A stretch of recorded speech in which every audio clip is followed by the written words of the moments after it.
Mesdames et messieurs, bonsoir et bienvenue dans l'invité de la rédaction. L'épidémie de rougeole se généralise. Plus de 19 500 cas ont été recensés au Maroc depuis octobre 2023. Jusque-là, plus de 100 décès ont été enregistrés, dont la moitié chez les enfants de moins de 12 ans. En cause, la baisse de la couverture vaccinale qui devrait avoisiner actuellement le taux de 77% au lieu de 95% précédemment.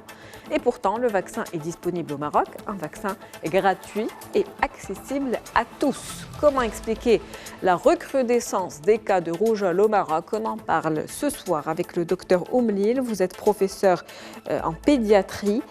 C'est un plaisir de vous avoir avec nous ce soir. Tout le plaisir est pour moi, Mariam. Alors, quelles sont d'abord les raisons de cette recrudescence de la rougeole? Et quand on parle de rougeole, de quoi s'agit-il exactement? Alors, la rougeole, c'est une maladie, c'est une fièvre éruptive. C'est une fièvre qui s'accompagne d'éruptions. Mais comme on a beaucoup de fièvres éruptives chez les enfants, mais celle-là, on vaccine contre parce qu'elle peut donner beaucoup de complications. Alors, la recrudescence, elle est liée au fait qu'il y a eu, pendant la période du Covid, beaucoup de gens qui ne sont pas partis vacciner leurs enfants, leur faire le premier ou le deuxième vaccin de la rougeole. Donc, il y a une partie de la population qui n'a pas été vaccinée. Entre-temps, le virus, il existe, il est toujours là, ce virus. Il est avec nous, c'est la saison, la fin de l'hiver, début du printemps, et c'est la période où il sévit dans le monde. Et donc, quand il trouve un enfant ou un adulte qui n'a jamais été en contact avec lui, eh bien, quand il rentre dans son corps, il crée la maladie. Donc, on a des adultes, on a également des enfants. Donc, voilà. Des adultes qui n'ont pas été vaccinés étant enfants, et puis des enfants qui n'ont pas encore été vaccinés ou qui ont eu un retard de vaccination ou qui n'ont pas fait de rappel. Exactement. Alors justement, parce que la rougeole, c'est une maladie qui immunise à vie. Quand on a la rougeole une fois, on ne l'attrape pas une deuxième fois. Mais pour se protéger contre la rougeole, il faut faire un premier vaccin et un deuxième. Notre programme national d'immunisation, il prévoit de faire le vaccin à 9 mois, puis ensuite à 18 mois. Alors, les enfants de 9 mois, en général, on arrive à les vacciner. Mais 18 mois, parfois, ils échappent. Alors, ceux qui étaient nés pour la période du Covid n'ont eu ni celui de 9 mois, ni 18 mois. Et pourtant, nous, en tant que pédiatres, on a fait un appel à la population pendant la période où il y avait l'interdiction de circuler. On leur disait, emmenez vos enfants, les faire vacciner, rentrez chez vous. Les centres de santé sont ouverts. Et pourtant, beaucoup n'ont pas répondu. Et on paye la rançon de le fait de ne pas avoir vacciné une tranche de la population. Donc, pour plus de précision, quand on a fait le vaccin de 9 mois et pas le rappel de 18 mois, on n'est pas protégé. Non, on n'est pas bien protégé. C'est-à-dire que la protection ne se fait que lorsqu'on fait sa deuxième dose. Et ça nous permet de ne pas attraper la maladie et donc de ne pas transmettre le virus. Vous avez parlé d'une fièvre qui pourrait avoir des complications. Quel genre de complications? Alors, la fièvre, en matière de rougeole, elle est rattachée traditionnellement à des connaissances qui sont complètement aberrantes. Au Maroc, on dit que lorsque l'enfant a la rougeole, bouhmroun, il faut le couvrir quand il a la fièvre parce que ça permet à l'éruption de se dégager, de mieux guérir. Or, c'est une pratique qui est très dangereuse. C'est elle qui est à l'origine de l'élévation très rapide de fièvre chez les enfants, au point qu'ils peuvent convulser, qu'ils peuvent se déshydrater. Donc, la rougeole, c'est une maladie qui est bénigne en elle-même. Mais le fait qu'on gère mal ces situations fait que les enfants peuvent avoir des conséquences très graves. Et puis il y a ces idées reçues qu'il faut aujourd'hui éclairer. Donc, à part la fièvre, est-ce qu'il y a des symptômes précurseurs, des éléments qu'il faut surveiller en tant que parent ou en tant qu'adulte n'ayant pas été vacciné? Alors, je ne veux pas alarmer les gens parce que les 4 premiers jours, c'est comme un rhume qui commence. Alors, en ce moment, on est la période de rhume. Ce n'est pas tous ces rhumes qui vont être le précurseur de la rougeole. La rougeole, c'est comme un rhume, petite fièvre, un petit nez qui coule et des yeux qui larmoient. Et ensuite, au bout de 4 jours, apparaît l'éruption. Alors, l'éruption, elle est descendante. C'est d'abord les joues, puis ensuite le thorax, ensuite les jambes, les bras. Mais l'éruption, elle est claire. C'est des plaques rouges qui peuvent être un peu surélevées.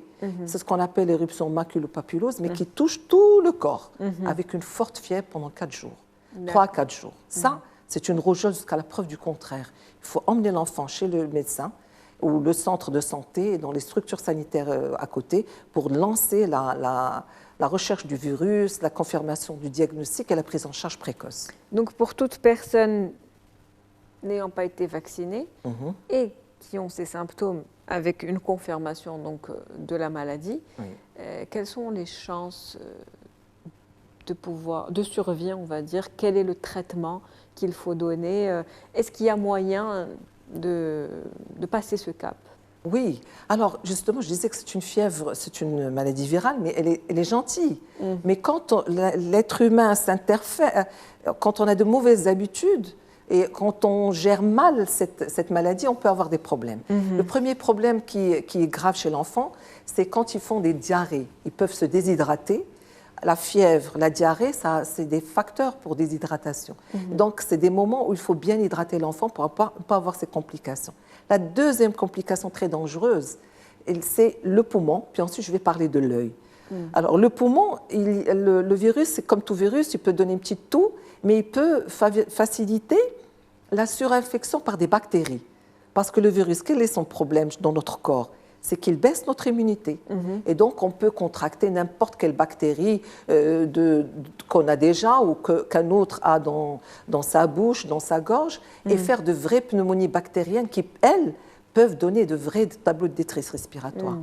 Et puis, la troisième complication, qui est tout aussi dangereuse, c'est l'œil. On peut avoir des conjonctivites, des yeux rouges, alors qu'il faut laver normalement pour que le virus sorte de l'œil et qu'il ne s'infecte pas par d'autres bactéries lui aussi. Et donc, vous savez, quand on porte les enfants dans nos bras, quand on souffle, l'air qui sort de notre bouche, il est plein de bactéries. Et si ses yeux sont déjà malades, et je souffle, je respire la bouche proche de ses yeux, je lui envoie des milliers et des milliers de bactéries. Si je ne rince pas ses yeux, c'est la conjonctivite. Alors parfois, c'est la cécité, des enfants qui peuvent perdre la vue. Donc il faut rester très vigilant en tout cas. Oui. Est-ce qu'il y a un groupe d'âge particulier qui est plus sensible ou vulnérable que les autres? Ah oui, bien sûr. Les enfants de moins de 5 ans sont plus vulnérables que les autres. Les femmes enceintes parce que le virus peut donner des problèmes au niveau de la grossesse, du fœtus et même provoquer des accouchements prématurés. Les sujets immunodéprimés, vous savez, il y a beaucoup de gens qui sont sous chimiothérapie, sous corticoïdes pour des maladies chroniques, ou bien ils sont eux-mêmes, ils ont une maladie qui touche l'immunité. Et ça, c'est des personnes, c'est des populations qui peuvent être touchées facilement par ce virus et développer beaucoup de complications. Donc il faut faire attention, d'où la vigilance encore une fois. En tout cas, une personne infectée peut en contaminer entre 12 et 18. Oui, tout à fait. Ce qui est un et chiffre plus la important. promiscuité importante, par exemple entre un mari et une femme, entre une maman et son bébé, et les enfants dans la crèche. Comment se transmet la maladie? C'est le contact ou par c'est par la salive, les gouttelettes qui sortent de la bouche ou du nez. Alors elles contiennent beaucoup de virus. Et le problème, c'est ces virus peuvent rester vivants pendant 2 heures, sur une surface, sur les mains, sur les vêtements. Et ça facilite la transmission interhumaine. D'accord. En tout cas, pour ce qui est du Maroc aujourd'hui, donc ça a commencé un petit peu dans la région d'Agadir, c'est remonté à Marrakech, Rabat, Casa. Quelles sont les régions maintenant les plus touchées? Ça y est les dernières statistiques parlent en plus du nord, de Tanger et régions qui sont touchées. Et c'est pour ça que en janvier, c'est moi, le ministère de la Santé a sorti un plan de riposte, qui justement clarifie à chacun son rôle dans le dépistage, la prévention et la prise en charge des cas douteux et des sujets contacts. Alors les sujets contacts, ils ont besoin d'une bonne prise en charge pour limiter justement la transmission à d'autres personnes ce virus. D'accord. Et ça montre un petit peu en tout cas l'importance aujourd'hui de se faire vacciner, de vacciner ses enfants, d'avoir un schéma vaccinal complet. Est-ce que la Covid-19 a freiné un petit peu cet élan ou même pire, il y a certaines personnes qui ont aujourd'hui peur du vaccin avec tout ce qui a été dit pendant la Covid-19, même les vaccins sûrs qu'on connaît depuis des années, sont aujourd'hui susceptibles de faire douter les patients. Tout à fait. Parce que justement, ce vaccin, il a presque 40 ans d'existence. Ce n'est pas un vaccin ARN, ce n'est pas un vaccin comme celui du Covid. Le Covid a eu le malheur, je dirais le malheur, de mettre en arrière beaucoup de gens vis-à-vis de tout tout ce qui touche le vaccin. Ils ont peur du vaccin. Alors, moi, j'ai 65 ans, je suis fière de mes 65 ans.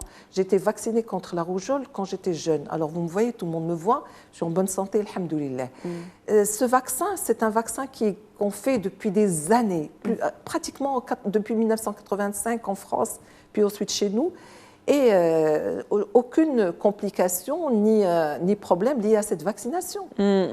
On ne vaccine pas, bien sûr, les femmes enceintes, les sujets immunodéprimés, parce que c'est un vaccin vivant, mais atténué. C'est un virus qu'on n'a pas tué, il est vivant.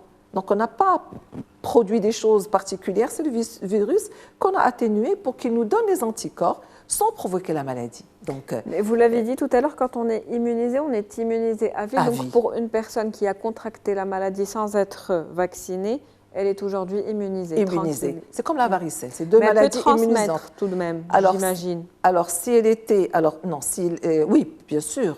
Je fais rentrer un air infecté, je le sors, je peux être un facteur de transmission. Mais c'est faible.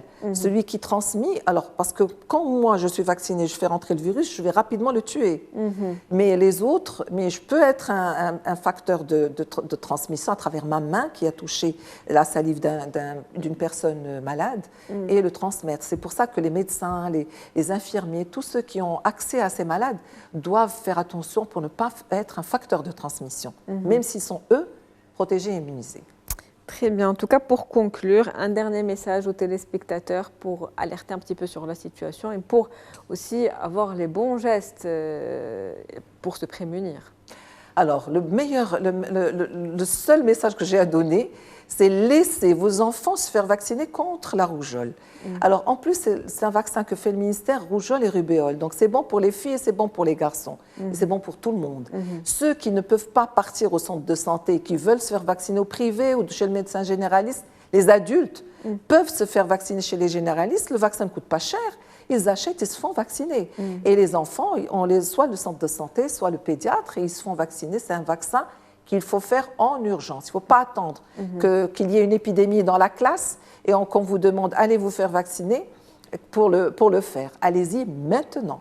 C'est trop tard quand on l'a contracté ou quand on est en train d'incuber. Ça pourrait même avoir des effets plutôt dramatiques, non? Bien sûr, bien sûr. Très bien. Merci à vous, Dr Oumelil, pour toutes ces précisions.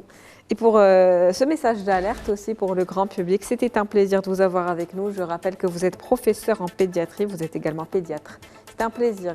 Tout le plaisir était pour moi, Myriam. À bientôt. C'est la fin de l'invité de la rédaction pour ce soir. Merci pour votre fidélité. On se retrouve demain avec un nouvel invité, nouveau sujet. Très bonne journée.